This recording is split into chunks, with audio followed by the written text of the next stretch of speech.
涙こぼれないように思い出す春の。Vous avez un niveau débutant en japonais et les livres c'est pas trop votre truc pour apprendre? Ou vous souhaitez tout simplement améliorer votre oreille en japonais? Cette vidéo est pour vous. J'ai sélectionné pour vous la chanson parfaite pour apprendre les bases du japonais tout en s'amusant avec une mélodie qui restera gravée dans votre tête. La chanson est connue par 100% des japonais, mais ce n'est pas seulement un mythe de la chanson populaire, mais c'est aussi l'un des plus gros succès mondiaux car tenez-vous bien, c'est le 16e single le plus vendu de tous les temps dans le monde.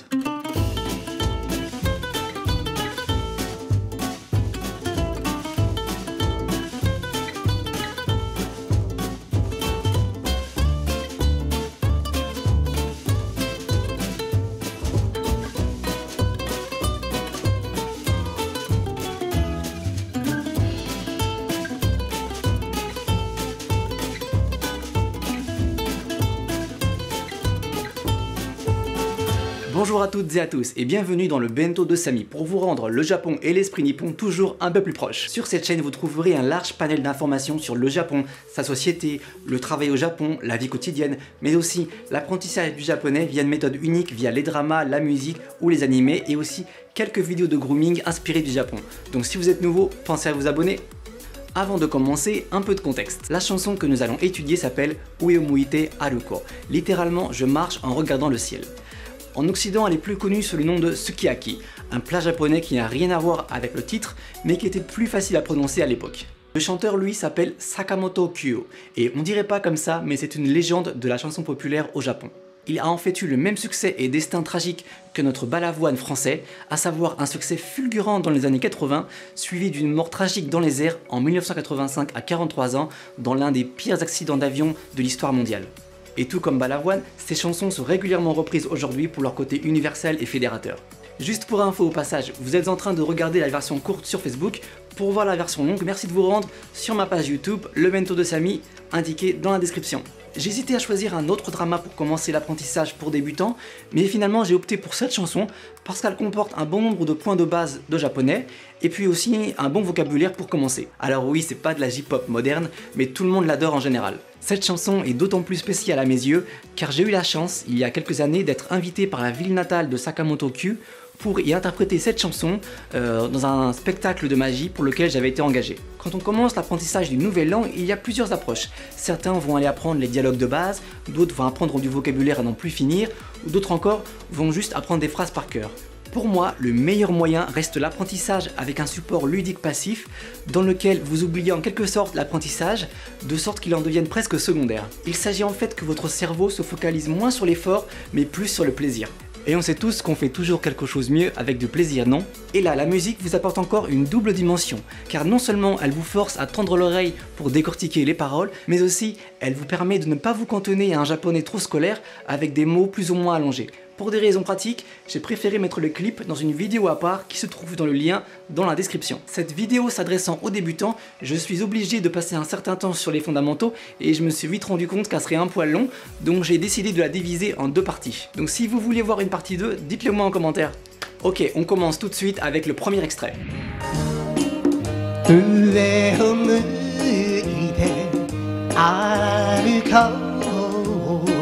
Ue o muite aruko.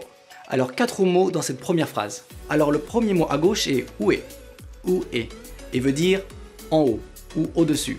Son contraire se dit shita, shita, pour dire en bas, en dessous. Alors le mot suivant est o, qui s'écrit wo en romaji et qui est principalement la particule du COD en japonais. Mais vous verrez qu'il y a aussi 3 autres emplois dans lesquels je reviendrai dans une autre vidéo dédiée. Donc par COD, j'entends bien complément d'objet direct comme en français, avec des phrases telles que « le chat mange la souris »,« Neko wa nezumi o taberu ». Et là vous allez me dire, mais qu'est-ce qu'une particule? Eh bien une particule, c'est un élément propre à la langue japonaise qui sert à lier des éléments d'une phrase et lui donner un sens. Alors pour simplifier, on pourrait dire que quelquefois, elle pourrait remplacer nos prépositions françaises, telles que qui, que, quoi, donc, ou, etc. Mais le plus souvent, elles n'auront pas de réel sens en français, mais auront plus pour but de créer du lien dans les constructions syntaxiques en apportant une certaine nuance. D'ailleurs, vous verrez que dans une même phrase, on pourra remplacer une particule par une autre pour donner un sens ou une nuance différente. Donc ici, O qui est placé juste après OUE va transformer OUE en complément d'objet direct. Ensuite, muite qui vient du verbe muku, qui veut dire se tourner vers, et est conjugué ici à une forme particulière en japonais qu'on appellera la forme en T. Je vous rassure, la conjugaison japonaise n'a rien de compliqué si on la compare au système français. En japonais, pas de déclinaison du genre ou du nombre, et pour simplifier, disons qu'il y a juste deux temps, le présent et le passé. Donc ces déclinaisons, ces variations des verbes en japonais ont uniquement des buts grammaticaux pour amener de la nuance à la grammaire japonaise qui, disons-le, est très simplifiée déjà en général. Et là vous allez me dire c'est cool ça. Et non, car en contrepartie, la langue japonaise est extrêmement contextuelle et un même mot peut avoir plusieurs sens selon le contexte. Donc pour revenir aux verbes en T, ils peuvent avoir plusieurs sens, comme par exemple exprimer un lien de cause à effet, ou exprimer la manière dont quelque chose est réalisé, ou encore plus couramment utilisé comme ici, pour exprimer une succession d'actions ou d'adjectifs. Par exemple, pour dire et ben on dira avec T. Le dernier mot, pareil, il s'agit d'un verbe que tout débutant doit connaître, il s'agit du verbe marcher qui se dit aruku, aruku.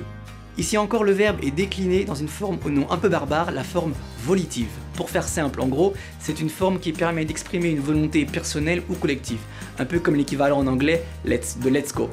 Petit détail qu'on n'a pas dans la conjugaison en français, en japonais, pour chaque verbe, vous avez une forme neutre et une forme polie. Ici, Sakamoto utilisera dans toute la chanson la forme neutre qui est plus facile à apprendre. Alors simplement, comment forme-t-on la forme volitive en haut? Je ferai une vidéo dédiée à ça plus tard, ne vous inquiétez pas, mais pour résumer, il vous suffit de prendre la dernière syllabe de votre verbe, donc en l'occurrence aruku, ça sera ku, et de le faire finir en o, donc ça nous fera aruko, et ensuite de rajouter le kana e pour le rallonger. Ça nous donnera donc au final aruko, aruko, aruko. Simple, non? Petit exercice pour voir si vous avez compris, comment dire le fameux let's go de l'anglais. On prend le verbe iku, aller, ça nous donne iko. Très bien. Donc pour revenir aux paroles, aruko donnera marchons dans le sens allons-y, mais ici on comprendra que le chanteur parle de ses propres actions, donc je marche sera ici plus approprié. Maintenant, essayons d'assembler le tout bout à bout. Mais avant ça, j'ai oublié de vous dire quelque chose de très important. En japonais, le verbe se place toujours en fin de phrase. Et oui, c'est l'inverse du français. En fait, non, pas que le verbe. Pratiquement tous les composants d'une phrase sont inversés en japonais. Comme le verbe en français nous est placé en tête, ça donnera « je marche en regardant en haut » ou de manière plus littéraire « j'avance en regardant le ciel ». Ça va toujours? Allez, extrait suivant.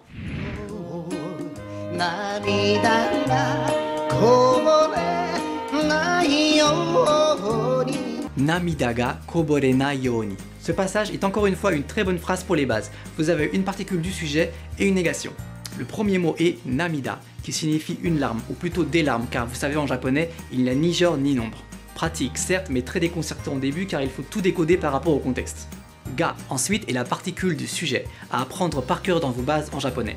Ce n'est pas la seule particule du sujet, il y a aussi wa, qui est encore plus utilisé, mais ga est très largement utilisé dans beaucoup de contextes. Ga lui aussi a plusieurs emplois grammaticaux, tels que exprimer un contraste ou une conjonction de subordination, mais pour ne pas vous embrouiller, retenez que dans 90% des cas, ga s'utilisera pour introduire un nouveau sujet qui n'a pas encore été cité auparavant, tel que c'est le cas ici. Mais il y a aussi des fois où ça sera ga et uniquement ga à utiliser, comme pour les verbes neiger ou pleuvoir, ou koboreru, qui veut dire déborder. Et justement, le mot suivant est le verbe koboreru, koboreru, qui veut dire déborder, et utilisé ici à la forme négative neutre. Oui, car un même verbe peut avoir plusieurs formes. Ici, il est à la forme neutre, donc la forme du dictionnaire, la forme la plus facile, et la forme négative, donc c'est un verbe qui exprimera une négation. Oui, car autre particularité du japonais, en japonais il n'y a pas de mot pour la négation comme pas en français ou not en anglais, ce sera le verbe ou l'adjectif qui prendra la forme négative. Vous avez enfin l'expression naioni, qu'on traduira simplement par afin de, ou dans une négation par afin d'éviter que. Pour ceux qui ont vu l'épisode de Densha Otoko, c'est le memyo de yo ni natta qui exprime toujours une idée de mouvement ou d'avancer vers quelque chose de nouveau. Vous avez une idée de ce que donne la phrase maintenant? Namida ga koborenai, les larmes qui ne coulent pas, yo ni, afin d'éviter que, namida ga koborenai yo ni, afin d'éviter que les larmes ne coulent. Passons maintenant à l'extrait suivant.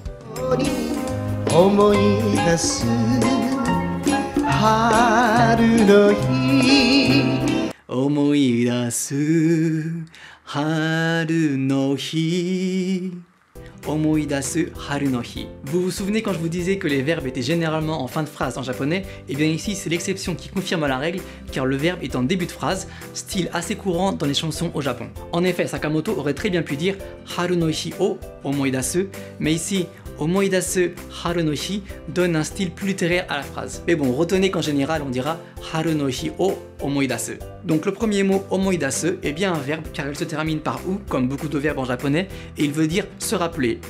Il est utilisé ici à la forme neutre, donc pas de réelle difficulté particulière. Petit moyen mnémotechnique pour se rappeler de omoidasu.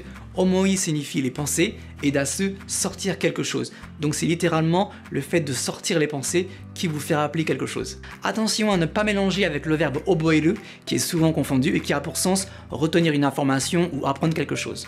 Ensuite nous avons haru, mon kanji préféré, qui signifie printemps. Et au passage, voici les 3 saisons suivantes qui viendront dans la chanson. Natsu pour l'été, Aki pour l'automne et Fuyu pour l'hiver. Après, on a une autre particule ô combien utilisée en japonais, la particule no.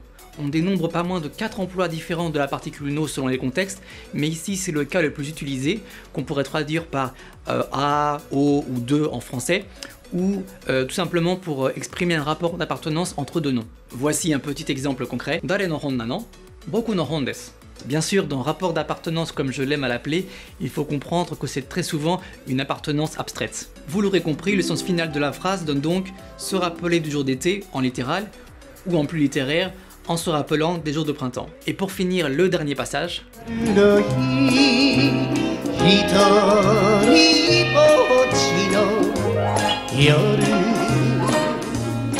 Ici, nous avons une phrase nominale avec 3 éléments, un nom, une particule, un nom. La phrase commence avec le mot hitoribotchi, qui signifie la solitude.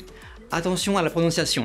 Vous avez un petit tsu dans hitoribotchi. En effet, je vous conseille de faire attention dès à présent aux mots qui ont un petit tsu, car ça peut avoir un sens totalement différent. Par exemple, si vous dites quitter, ça veut dire viens. Si vous dites quitter, ça veut dire coupe, dans le sens de coupe une tranche. Quitter, quitter.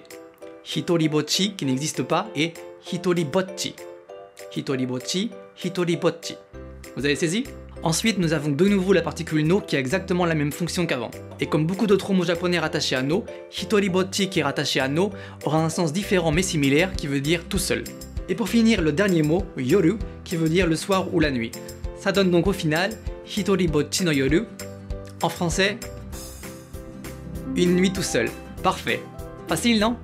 Voilà, c'est terminé pour cette première partie d'apprentissage des bases du japonais en chanson. J'espère vous avoir donné envie d'aller encore plus loin dans l'apprentissage de cette langue magnifique qui, vous le verrez, développera votre esprit d'une manière surprenante. Si le format vous a plu, j'en referai d'autres avec d'autres époques et d'autres chanteurs célèbres. Bien sûr, si vous souhaitez aller plus en profondeur dans les points grammaticaux abordés, je ne peux que vous conseiller l'excellente chaîne de Julien Fontanier. Et nous, on se donne rendez-vous à nouveau dès demain pour une vidéo très demandée que j'ai enfin fini de préparer, les stages au Japon. Un dossier très complet, vous verrez, qui n'attend que vous. Encore une fois, si cette vidéo vous a plu, n'hésitez pas à vous abonner, à me donner un petit soutien bleu et à me suivre sur les réseaux sociaux, Facebook, Instagram, Twitter. Merci à tous, Jane!